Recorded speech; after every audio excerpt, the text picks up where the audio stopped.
तारड़ साहब, क्योंकि आप लाहौर में हैं तो मैं आप ही से गुफ्तगू शुरू करता हूं। ये बताएं कि आपको लग रहा है कि जनवरी के आखिरी हफ्ते में अब वाकई इलेक्शन हो जाएगा? बहुत शुक्रिया मीर साहब, यकीनन हो जाएगा। क्योंकि देखिए, जो मरदमशुमारी के बाद हल्का बंदियां हुई, इलेक्शन कमीशन ने अपनी नेक नीति का सबूत इस तरह दिया कि उन्होंने उसको 14 दिसंबर से शॉर्ट करके वो 30 नवंबर तक ले आए। उन्होंने तकरीबन 14-15 दिनों की उसमें कमी वाक़ई की। और ये हल्का बंदियां इसलिए जरूरी थी कि मरदमशुमारी हो चुकी थी, स्टेट का एक एक्सपेंस हो चुका था, टाइम सर्फ हो चुका था। तहरीक इंसाफ ने बहुत सारे नए जिले बनाए थे पंजाब के सूबे में स्पेशली। तो वहां पर भी जो सीटों का एक एलोकेशन थी प्रोविंशियल हदूद के अंदर रहते हुए, उसका भी तयन होना था। तो लगता यही है कि इलेक्शन कमीशन भी सीरियस है, पॉलिटिकल जमातें भी इस काम के लिए तैयार हैं। तो मुझे लगता है कि अब जनवरी नहीं तो फरवरी के पहले हफ्ते में इलेक्शन जरूर हो जाएगा।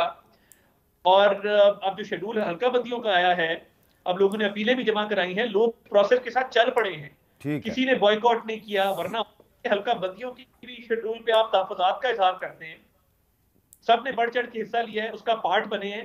तो इंशाल्लाह ताला इलेक्शन होगा जनवरी फरवरी के अंदर ही होगा। जी फैसल वाडा साहब, तारड़ साहब को यकीन है कि इलेक्शन जनवरी के आखिरी हफ्ते में या फरवरी के पहले हफ्ते में हो जाएगा। आप तो इत्तेफाक करेंगे ना उनसे? बहुत शुक्रिया मीर साहब। मीर साहब देखिए, मैं तो आपके प्रोग्राम में भी हमेशा बोलता रहा हूँ कि क्या PIA की फ़्लाइट टाइम पे चल पड़ी है? अब तो PIA की फ़्लाइट टाइम पे नहीं चल रही, वो मनसूख हो रही है।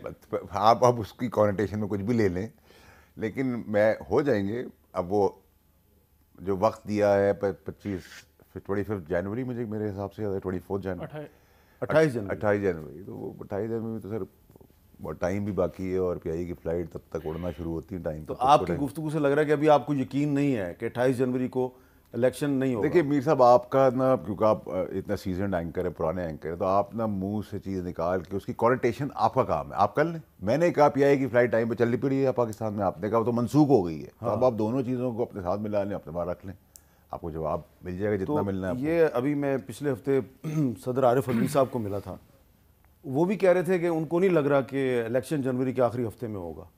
उनको तो अब एम श्योर पता होगा, वो तो अब आपको पता है, एक ही केमिस्ट से जाके एक ही दवाई लेते हैं, उसी केमिस्ट में वो दवाई मिलती है और वो दवाई का पता भी स्पेसिफिक उनके लिए है, तो उनको ज़्यादा बेहतर पता होगा। आखिर तो आप उनसे इत्तेफाक करते हैं? नहीं, मैं तो अपनी बात करता हूँ। मैंने तो आपको PIA की फ़्लाइट का कहा है, मैं उस पर खड़ा हूँ।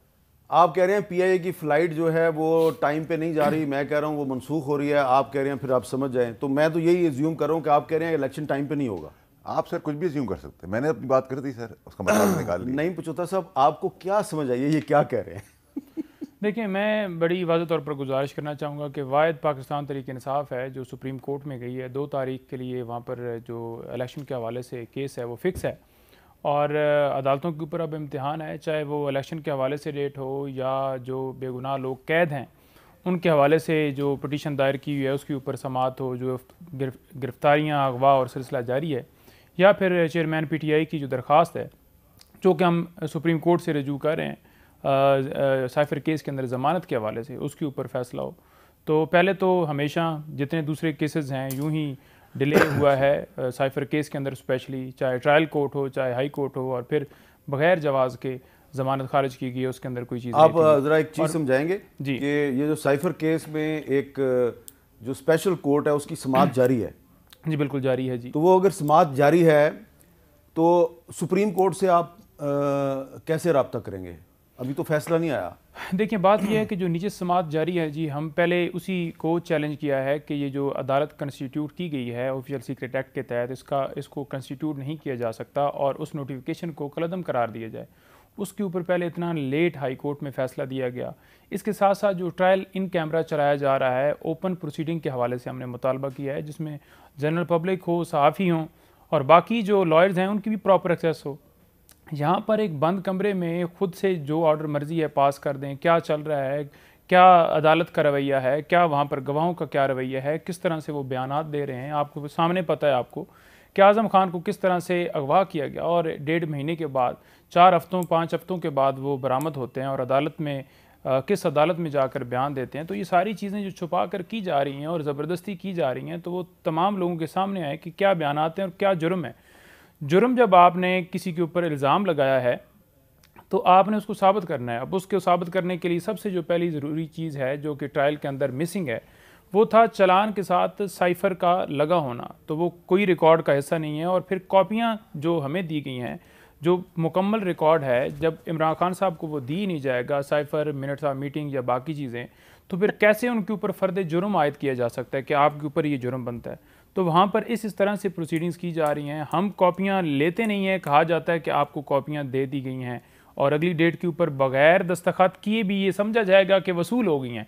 तो इस तरह से जो प्रोसीडिंग चल रही है उसकी क्या क्रेडिबिलिटी होगी जी? जी अताउल्लाह तारड़ साहब, आपकी जो ये खफीफ सी मुस्कुराहट है, इसमें क्या पैगाम पिन्हा है जो कि आप बयान करना चाहेंगे?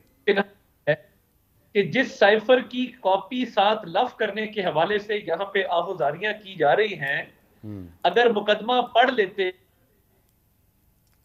तो उसमें मुद्दा समझ आ जाता कि साइफर है वो मसरूका है, गुजारी है। मुद्दा ही है कि भाई आप साइफर घर ले गए, आप रख नहीं सकते, रखा, अब उसकी कॉपी कहां से, जो बाकी कॉपी आपने जलसे में लहराया और आपने अवाम को दिखाया कि ये बात तो ये है, आपकी जुर्म ये सरजद किया है कि आपने साइफर की कॉपी लॉफुली गैर कानूनी मेंटेन की। अब अगली बात ही जाए तो वो खान साहब को कहना वापस कर दें अगर उनके पास है तो, और वो उन्होंने लहराई थी, फिर बाद में मुकर गए, उन्होंने कहा जी ये कॉपी नहीं, मैंने घुमा दी है, मेरे से घूम गई है। अब ये पूरा मुकदमा आप इस बात पे नहीं आ रहे कि ऑफिशियल सीक्रेट्स एक्ट की वायलेशन हुई है। हमेशा की तरह आप तकनीकी बुनियादों के पीछे छुप रहे हैं, जिस तरह आप तोशाखाना में छुपा करते थे कि जज पे एतराज, अदालत पे एतराज, एविडेंस पे एतराज आपने आज तक नहीं किया।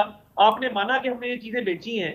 जब आपकी ऑडियो भी आई कि हमने खेलना है पाकिस्तान के बैन अवी ताल्लुकात के साथ, और देखें ये आजम खान के अगवा वाला कोई किस्सा नहीं है। दुनिया में फवाद हसन फवाद भी मौजूद है, दुनिया में आहद चीमा भी मौजूद है। कोई किसी को मजबूर नहीं कर सकता कि वो 1 की स्टेटमेंट दे दे मजिस्ट्रेट के सामने गन पॉइंट पे। आजम खान एक की है, वो कहता है कि मेरी गैरत और मेरी हुब्बुल वतनी गवारा नहीं करती थी जो खिलवाड़ कर रहे थे मिलके, तो मैंने स्टेटमेंट दी है। आप ट्रायल को फेस करें ना, भाग भाग के हाई कोर्ट जाते हैं, भाग भाग के सुप्रीम कोर्ट जाते हैं, ट्रायल का सामना करें, बताएं क्यों आपने ऑफिशियल सीक्रेट्स एक्ट की वायलेशन की है।